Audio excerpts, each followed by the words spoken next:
Yeah, I think we can start now. We've got a few more people. All right. Good evening, everyone. Welcome to this webinar. As you would have seen, the topic for today's webinar is about how to pass on your wealth or your properties, whatever your asset is. How do you pass it on to your kids? And how are the rules and regulations and laws a bit different, probably from a country that you have come from? And how is it relevant in Australia? What is the importance? Why should you get it done? And how should you get it done? When should you get it done? And better understanding of the terminologies and things.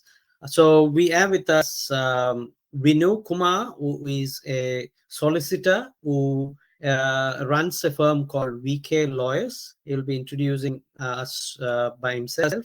And myself, Denny Abraham. I'm a property buyer's agent. I've been helping clients buy properties, both investment and owner-occupier. I help people create a portfolio and create wealth for themselves and for their family. So I thought this is a very relevant topic because I can help people buy property, help them create wealth, but then people are not aware of how to pass it on to their kids. What are the steps that they need to take, irrelevant of the age? What are the steps that they need to take now to pass it on to their children, and which is very important. So I thought it'll be very helpful for people to gain knowledge, especially in this topic. That's why I've invited VK lawyer Vinu Kumar, and I'm really thankful to him, and I welcome him to this webinar. So as I mentioned, if you have any questions, please do put it in the Q&A. Both myself and Vinu will be answering it at the end of the session.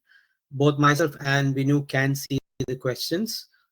If you are really wanting to come with your video and your audio, I can let you in. If you want to personally ask Vinu or myself, if you want to talk to us, I can let you do that as well. Otherwise, put your questions in Q&A.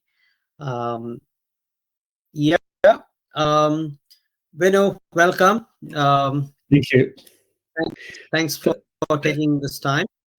Sure.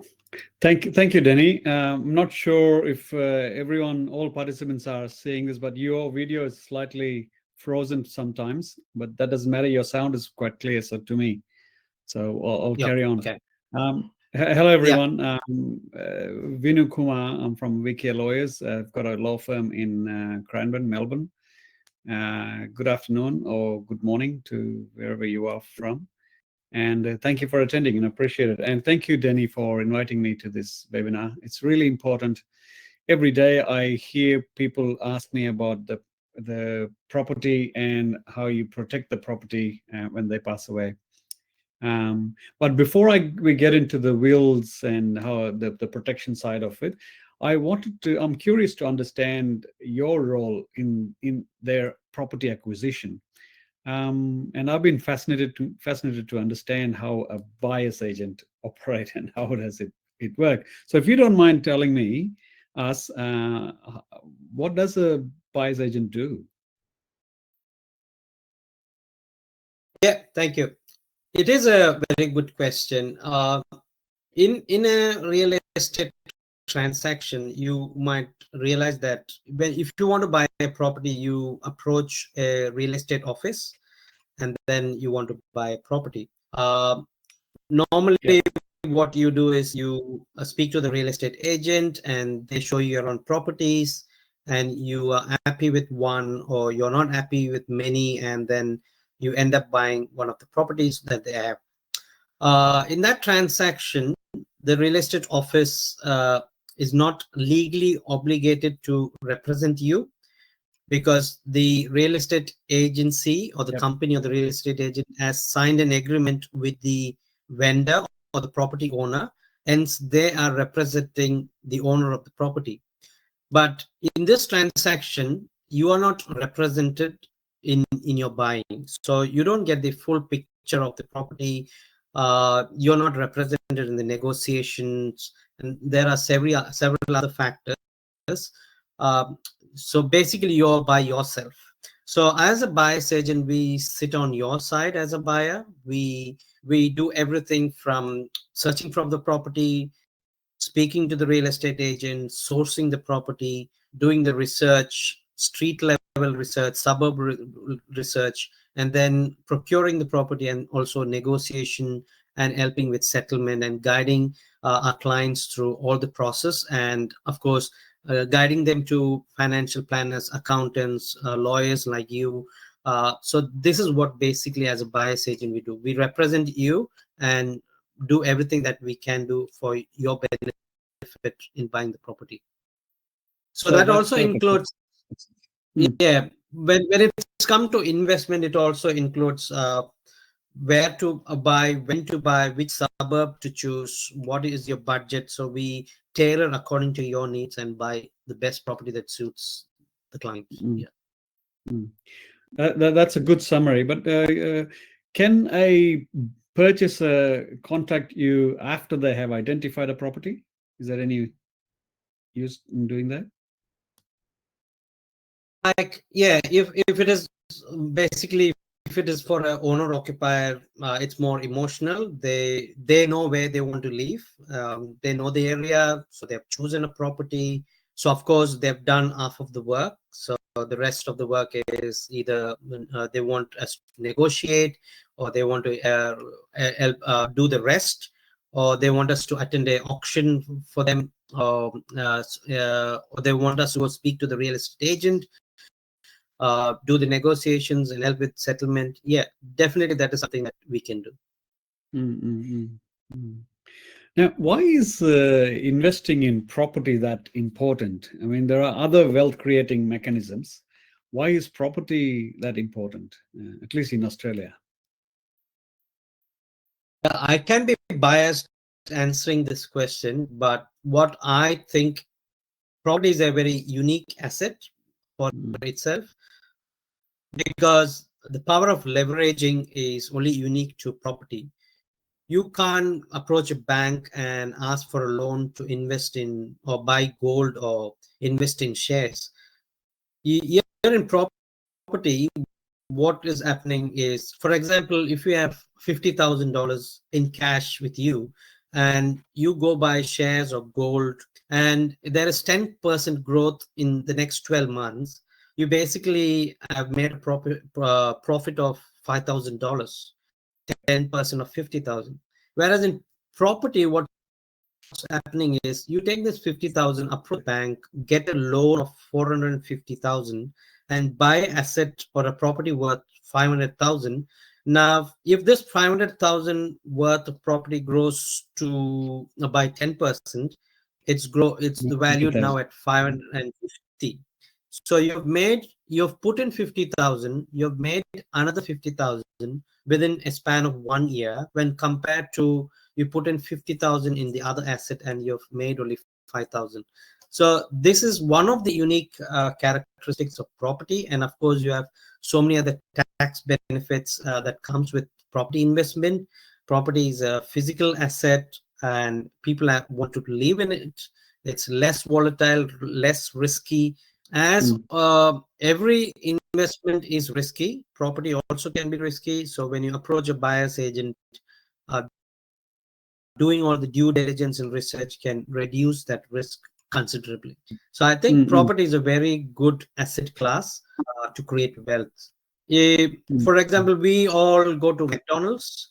We all think that their business is making burgers and giving you. But if you ask them, they themselves have said, our main business is real estate. We have bought buildings at the unique and the more convenient places in the major urban areas. So they are building a real estate empire for themselves. So that is one of the examples that I could think of now. That's excellent. That's a good overview of property. People who are entering into the property market, or people are already there, to understand the importance of wealth creation. But can you outline the process of how do you help people buy the property or select the property? Can you give us an outline? Because buyer's agent is fairly new and not many people understand what is involved. So can you give us an outline, please? Yeah, as I mentioned before, we represent the buyers. So we are normally called buyer's agent, or we are also called buyer's advocate. So Yep. when a person approaches us with their brief, like the budget, what are they looking for, then we sit with them and understand. If it is for an owner occupied, it's a different way of searching and researching. If it's for an investor, for example, let me talk about investors. If the budget is so much, if they, I consider their age, I consider their family situation, what is their liabilities looking like, what is their income in and out situation looking like. Based on that, we come to conclusion that what should be the cash flow looking like. And based on that, we do the research of which suburb is best suited for them. And we also consider the property cycles, because every suburb goes through a high and down going phase. So we understand that cycle and identify suburbs that are at the early stage of the growth phase, and then go find within the suburb. We research and find out areas that are prone for flooding and fire dangers, areas with high crime rates. So we try to avoid those areas, and then we put markings on areas that we are looking for properties, and then contact the real estate agents in that local area, find the property, do all the due diligence again with that particular property, then go into negotiations, and then help with settlement. So this is the whole overview of what we exactly do. It can take maybe a few weeks to a few months for the whole process to complete. Depends on how the brief is. Understand. The whole process can be very overwhelming if you don't understand what's involved and what to look for and the due diligence process. So that's a great thing if somebody can use your service. Now that they have the acquisition, and before we go into the wills and how the wills can operate and how to protect the properties, can I ask you, how can people get in touch with you, and how do we establish your contact? Anyone can go into our website, propertyzeal.com.au. We'll have our numbers there, or they can email me. You can book in a 15 minutes discovery call where I understand whether we can actually help you or not. And based on that assessment discovery call, we set up a 45 minutes strategy call where we go in depth of the personal personal situation of the client, and then we make out a plan as to how we are going to go about buying property for the client. So once after that, if you are happy, then we sign you up, and then we start the process of buying. That makes sense. That makes sense. So that's a good segue into protecting the properties. In terms of, well, there are many ways to protect a property. So yeah, will would be the option. Yeah, sorry. Yeah, I have few important questions. The reason I wanted to have this webinar is not only to run a webinar. I also need some information and knowledge, because I've not got a will done. I've got little kids, so it's a way of me also understanding and gaining knowledge. So people tell about estate planning. There is a word called will. So what is the difference between estate planning and will? What exactly is it? Yeah, thank you. Hey, before I say anything, I must say a disclaimer. This is a general information only. If for your particular matter, I have talked to you independently and understand your situation and give you the right advice specific for you. But at the moment, I'll give you an overall view and a generic advice. Please don't consider this as a legal advice. Anyone in this listening to this webinar. Now, estate planning is more like your estate means your properties, the legacy you leave behind is called your estate. Yeah. So once you're not there, that is your estate. So you need to plan your estate. There are various ways to plan your estate, various ways to dispose your estates, and one or two ways you can do that is you can create a trust. And there are several different types of trusts, and I'm sure some of you may understand the types of trusts, and it all depends on your situations and what is the objective you're trying to do. So there's trust where you can protect your estate, and then there's a will. Of course, will is quite common where we can create a will, and of course during your lifetime. You would have a power of attorney, for example, to protect your assets and how to access your financials and things like that. So there's many ways of estate planning. Estate planning is an umbrella term used for various mechanisms, and will is one of them. And the main difference being will is only operated after you die, and all the others usually before your death, and some of them before you lose consciousness or mental capacity, and some of them when you have mental incapacity that gets operated. For example, the power of attorney, medical treatment decision making, and things like that. And those are the main differences between estate planning and wills. All right. So is it necessary for someone to, because I know that there is a process, they have to come approach you or someone like you. Is it really necessary for someone to have a will, or what happens if there is no will? No, absolutely. You don't have to have a will. You don't have to have a will. But there's the ramification of not having a will is it becomes an intestacy. There's a different law. Wills Act only the provisions of Wills Act will be applied if you have a will. If there is no will, then it's called intestacy. Intestacy means that you die without a will. If you die without a will, one of your next to kin, for example, they will go to the court. They need to ask for administration certificate approval, and then to obtain that administration, you have to go through the Supreme Court probate office and apply for it.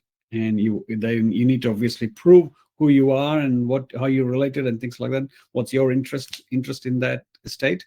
And once you establish that, they will issue an administration. Then you become an administrator of the estate. But then how to distribute the property depends on the legal requirement.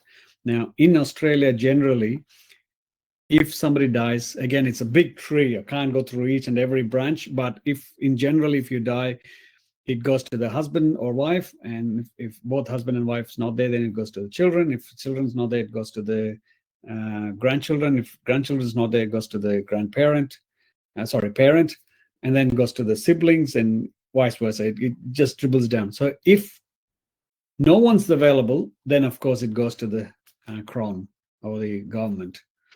That's the process. So, but if you had a will, all these is taken care of, because the will is a document, very powerful document.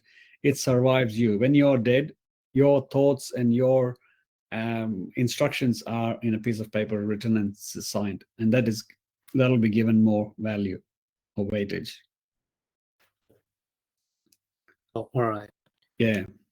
So you have explained how tedious it is to do all the paperwork if someone dies without a will. So it's better to have a will prior to the death. Yeah. If you had a will, you would go to the office, Supreme Court, and you obtain what it's called as a probate parchment certificate. A probate certificate is nothing but it gives the authority for the executor to carry on what is specified in the will, what is instructed in the will. So it's quite straightforward. You put an application, there's an advertisement on the Supreme Court for 14 days. All these are done by the lawyers. And after 14 days, the application is lodged, and then the Supreme Court looks at the application, and if it is straightforward, they will grant the probate all this is done within, let's say, around about 4 to 6 weeks time. It's fairly straightforward. It's fairly cheap to do that way than to go and do it without a will. All right. Suppose there is no will and the property was in husband and wife's name combined. So will the other partner get all of the share automatically, or do they have to do any paperwork in that case? It depends on the ownership of the title.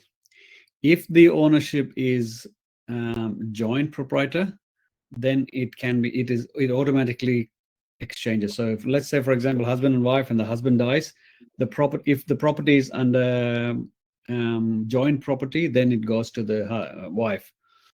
It is generally the case for the principal place of residence where people live.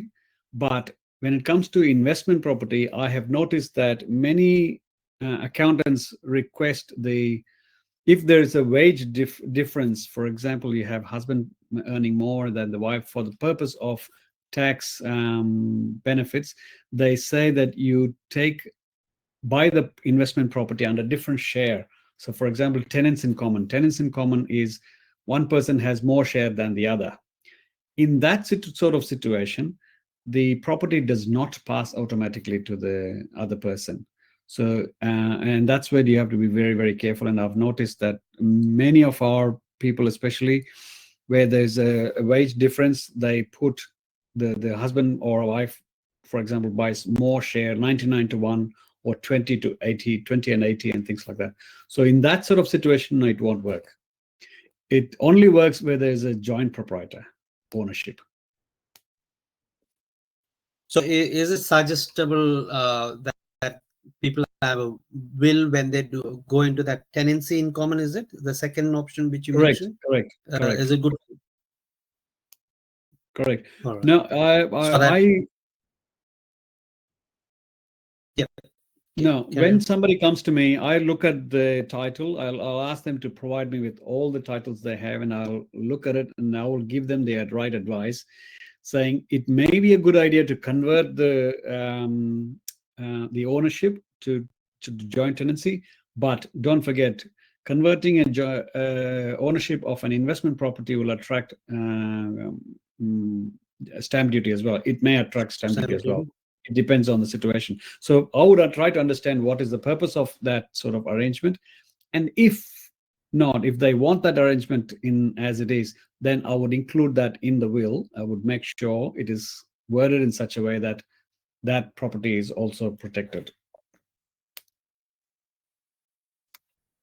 Yeah. Yeah, understood. Just for the attendees, if you have any questions, please type it anytime, so that we can answer it at the end. Both, question towards me and towards Vinu, no problem. So I've written down a few questions. I'm just looking at them, Vinu. Sorry.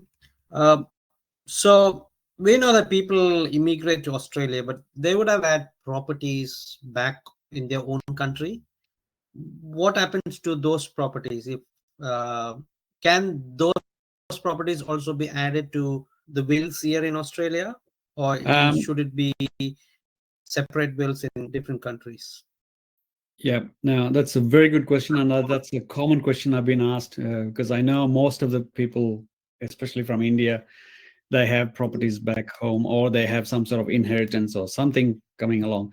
Now, the biggest difference is you can include that in your will. That's not a problem. A will is nothing but your wish when you die. So you can include that. But how effective that is, it's questionable, because the Australian will, the probate certificate is issued in Australia. If you want to well, first of all, you can't use the probate certificate in India. So if you want to use that probate certificate in India, you have to go to India and register or get an order sealed in India. The High Court in that each state, you need to get it sealed. But the complication in India is there are several laws. There's a thing called Succession Act. There's a thing called Hindu Act. and there's another one called I think there was a Muslim Act. There's a traditional act, for example, traditional way of property transfer. So all these gets complicated and conflict with each other. So what I normally recommend people doing that is, if they have too many properties or substantial properties in India, I would suggest that you create 2 different wills, but you have to be very, very careful. The second will usually cancel the first will.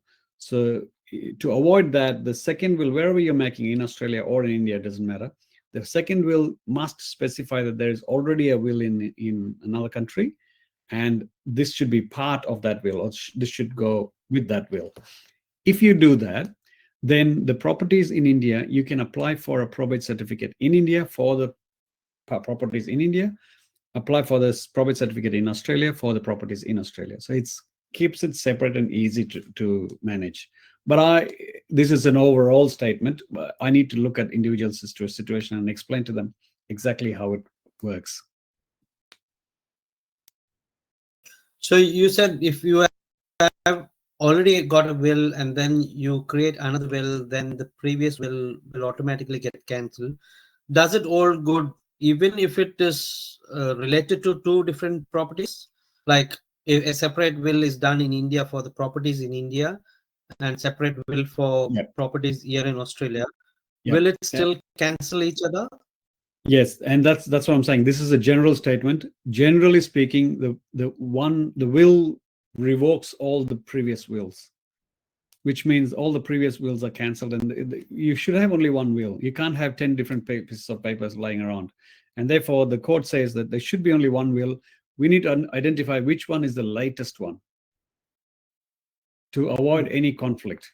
So therefore, if you're creating a will, if you want to make the previous will to be effective, and make the whoever is drafting the will should make sure that there is no conflict, and then the last will should specify that the previous will is still valid, not revoked. So if there is a client who has got properties in back home, whichever country, and they do not have a will there, will you be helping them get a will in India or any other country, or will a will in Australia cover everything, all of it? No, well, I am an Australian legal practitioner, which means I'm not authorized to create a will for other countries. But what I normally do is, in my will, I add a clause suggesting that if I have any other properties, it is to be considered as a residual estate. And that is a kind of a catch-all situation, catch-all phrase or provision, which actually can capture those sort of situations. But it's not 100%. I would strongly recommend, depending on the type of properties, I would strongly recommend that they have another will in that country. Yeah, I think I'm getting a few questions. Before I go to them, let me have a look if I have missed any. What are the things to consider before we proceed to make a will? Like, are there important things to consider? Yes, there's a couple of important things to consider. I think we should go to the questions, but we'll do it very soon. I'll finish off what you're saying. First of all, I'm not sure if everyone knows, but there must be an executor, somebody to manage the will, somebody to execute the will. And I also suggest that you should have two levels of executors. So if the executor dies or incapable, then the second executor works on it. Generally speaking, husband and wife, they work as executors for each other. And if in case both husband and wife die at the same time, then there should be a third person acting as an executor for their wills. So that's one part. Now, the will must have beneficiaries listed, of course, and depends on if the beneficiaries are minor or major. If they are minor, then I would recommend to add a guardian to those minor children, and then there will be restrictions and conditions for the guardian. For example, who pays for the maintenance of the children? So who pays for the expenses of the guardian? Now, generally speaking, I would recommend that the executor and the guardian to be the same person. It's easy to manage. So that way, if there is a problem, they can use the money, and the will have provision to allow the guardian and the executor to use that money from the estate until the children reach a certain age. And the third more important thing is, which we all miss, is funeral arrangements. It's always a good idea to introduce how you want your funeral for. I've come across situations where there are 3 children and all 3 of them want a different kind of funeral for their parents. Now that makes it difficult, and that creates conflict within the children in that situation. They may be best siblings all along, but at that point in time, when the emotion kicks in, they have conflict. So I would recommend that if you want to include your funeral plan in your will, that keeps that kind of conflict out. Yeah. Sorry, one more point. A silly question. Sorry, Jenny. Sorry, Jenny. Go on. One more point is the will is only effective if it is executed properly, which means witnessing. There are certain ways to do the witnessing. There are certain ways to sign the document. There are certain ways to store it, certain ways to execute the document. So one need to be very, very careful. It can be easily invalidated for any technicalities or defects in the will. Sorry, go on. No, that's fine. I think you've answered my silly question in that statement. I was asking, where do you store the will, and if the person hasn't told anyone that there is a will, what happens then? That was my other silly question. Sorry, storage of will, there are 3 ways you can do it. Number 1, you can store the will yourself. Number 2, you can store the will at your state trustee's office. They charge a small fee. And number 3, some lawyers store the will for you for a fee, of course. But the best option is to store the will yourself in a safe location. It's no different to your marriage certificate or a birth certificate or some sort of important document. So store it somewhere and let the executor know where it is stored. That's more important. And if you can't find the will, it's as good as not having the will. Yeah. So I think we'll go to the questions. So I think we've got very good questions. Okay, let me. The first one. So it's about land tax. Is that I like the idea of trusts, but apparently buying a house in a trust attracts major land tax. It's quite possible. These days, land tax law is being modified right, left, and center in all states. And watch out the space, because there are some major changes to the.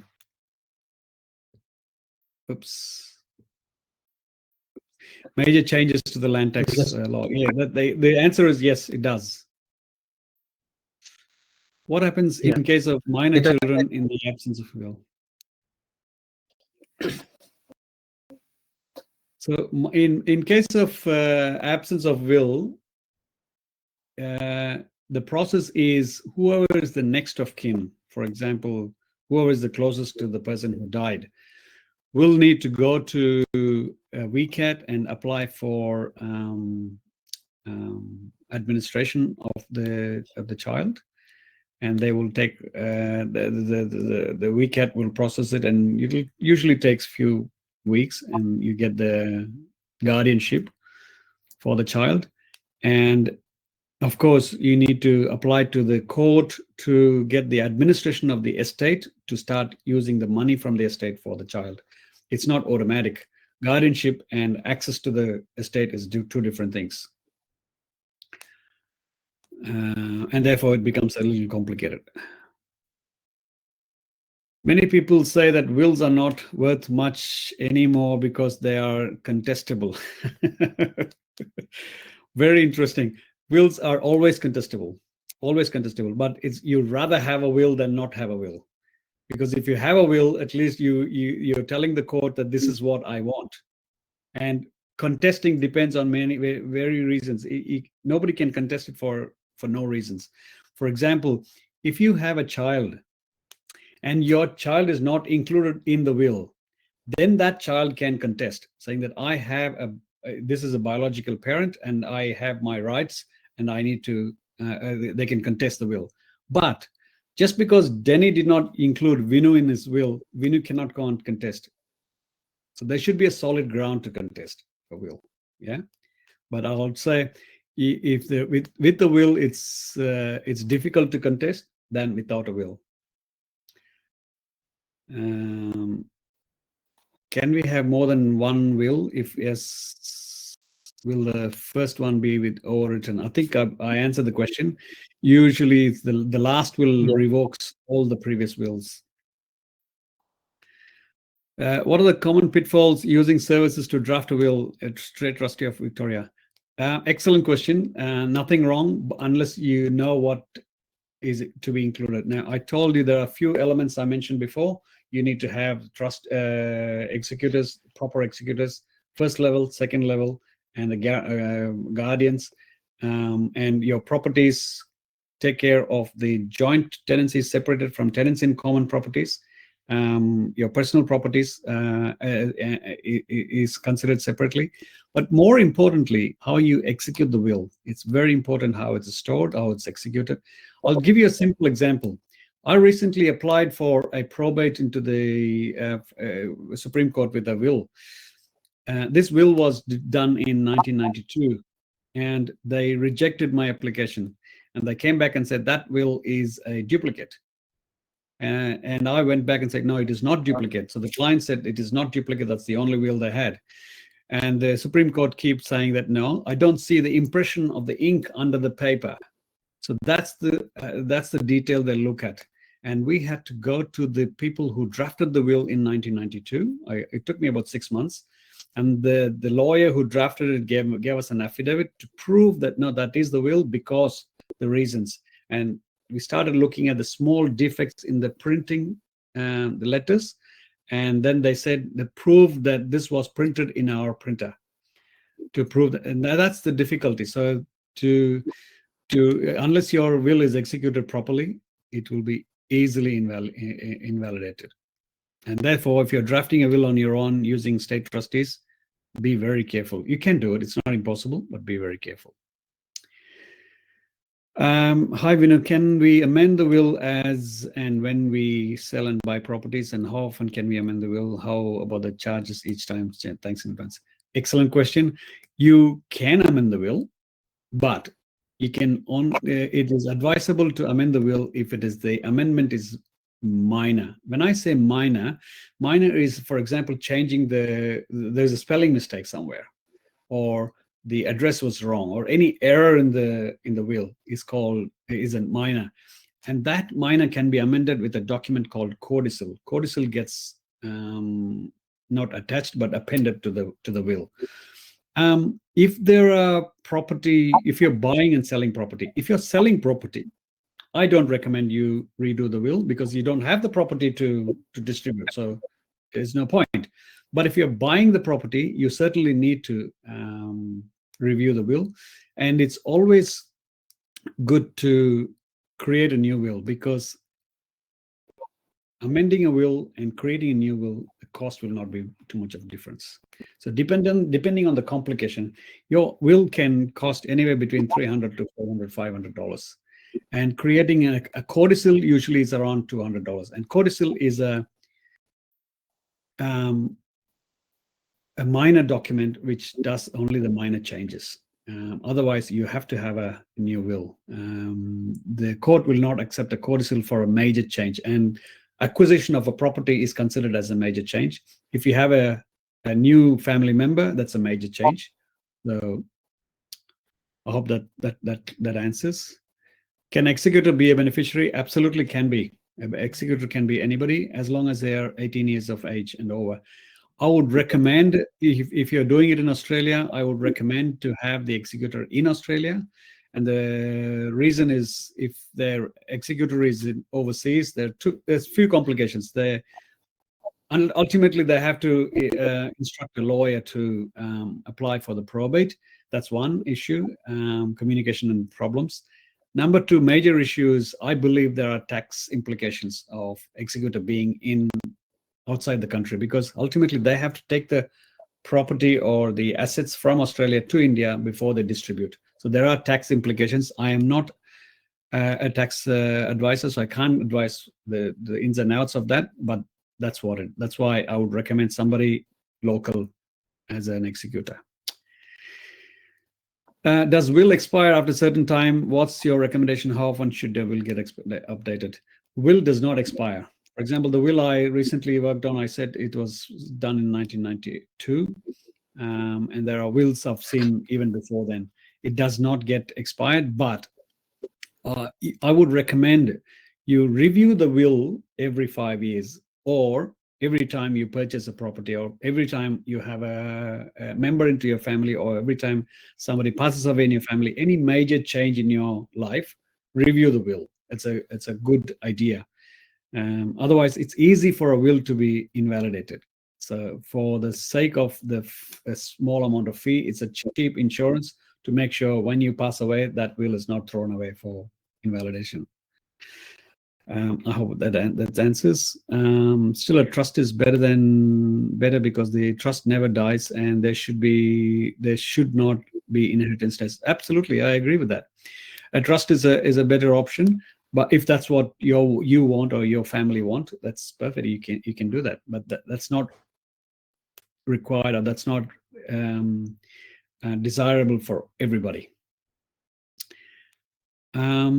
And you're right, the inheritance tax is huge, but there are instances where I know there's friction within the family. They said, I don't want to keep this property. I want to, when I die, I want to just distribute this. I want 10% to this person and 50% to the other person, and the rest to somebody else. But if it was a trust as a never-ending, they keep getting benefit for a long period of time, and the will writer or the trust creator don't want that to happen. Does the asset description goes in will? Can we have the will for current and future assets? Unfortunately, you can't have a will for future assets, but I normally have a provision in the will which captures all the future assets, but it's going to be difficult for the executor to prove that forms part of the will. So that's why it's always a good idea when you acquire a property to revisit the will and make sure the clauses are in line.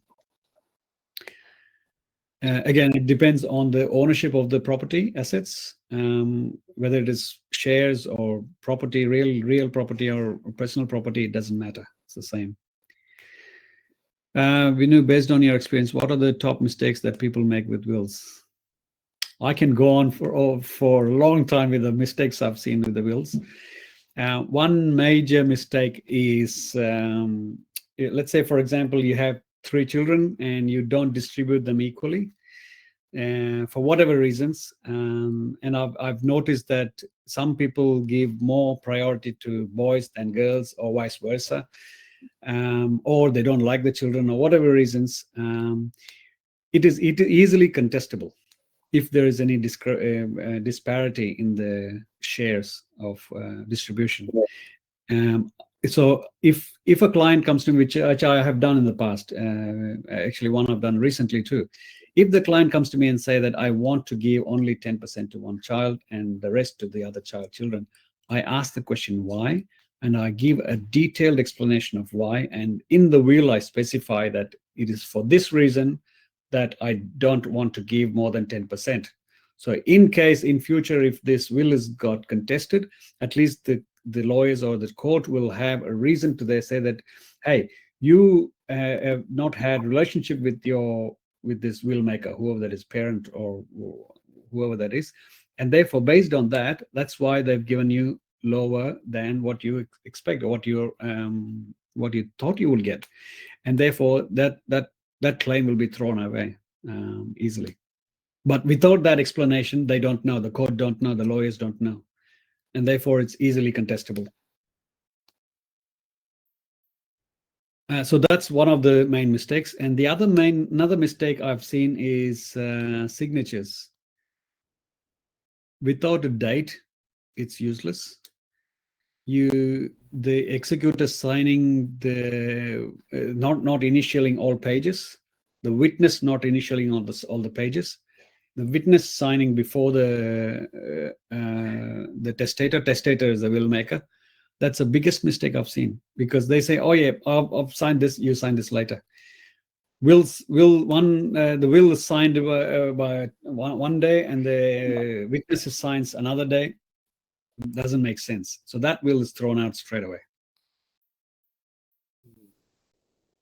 I hope I've answered all questions. I've got a couple more, sorry. That's yeah.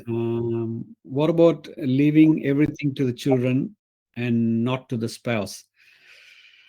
Now you're getting into a family law issue. A spouse, by virtue of family law, are entitled to certain properties, certain assets of you, whether you like it or not. You pass away, your spouse is bound to get. So if you leave everything to the children, not to the spouse can easily contest it after you pass away, and they're more likely to get what they want at that stage, or invalidate the will. Once the will is invalidated, the whole asset pool is open. It becomes like interstate law. Interstate law is no will law.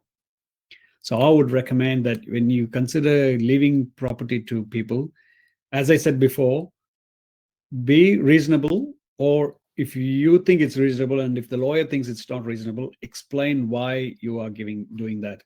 Once you give that explanation in the will, then it's more likely to be held.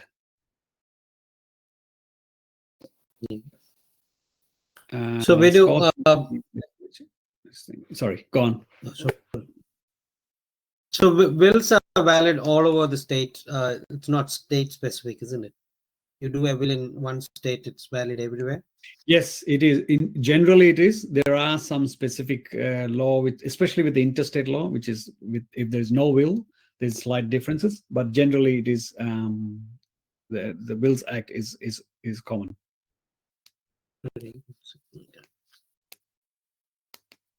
Spouse might be a late age marriage. Okay. Do you want to answer that, or have you already? Spouse might be late in marriage. Look, it doesn't matter how late it is, late age marriage it is. Once you're married, you're a spouse, and you get all the entitlements comes with that, and that's part of the Family Law Act. So it doesn't matter how late or how early and how long you've been together. It doesn't matter. Yeah.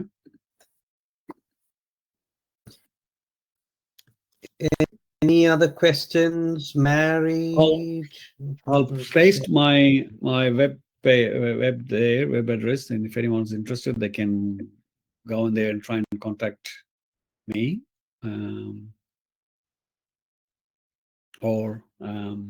my contact details are on the website, so you can try and get in touch with me. Has anyone got any more questions that you'd like us to answer? I think we've covered most of it, but if you have any questions, by all means, get in touch with me, and I'm more than happy to explain. So now people know that you do wills, and what else? What other things does your firm do now, VK Lawyers, other than estate planning? Oh, great, thank you. Yes, we do a lot of things. We have commercial law where we do all the contracts, terms and conditions, and things like that for commercial areas, whether the products or services, it doesn't matter. I review a lot of contracts.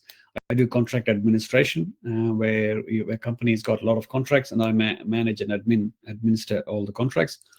We have a conveyancing team. We do conveyancing for Victoria, New South Wales, and Queensland. So if you need to buy properties outside Victoria, I can. I have clients who are in Queensland asking my service, and in New South Wales asking my service. I can guarantee that also we will beat anybody's services in terms of our way of dealing and our service to you. 100% satisfaction. We do have another team who does all the criminal law parts, where we do a lot of family issues, infringement notices, traffics and infringement notices, intervention orders, and things like that. So we're a generic firm, and if I can't do it, then obviously I'll hand it over to somebody who can. So you're based in Melbourne, in Cranbourne? I'm based in Melbourne, Cranbourne in Victoria, but these days most of the stuff is done online anyway, so I don't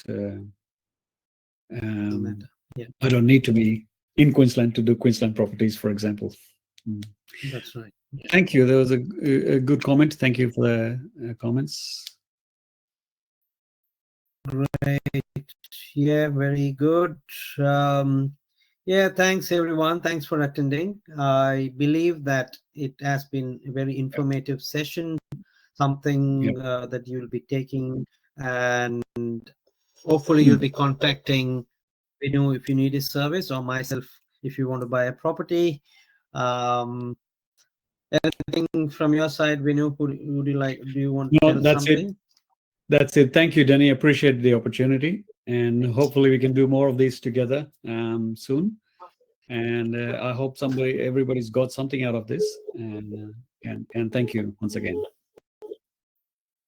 Yeah, I'm putting my website also in the Q&A if you need to contact me. Yeah.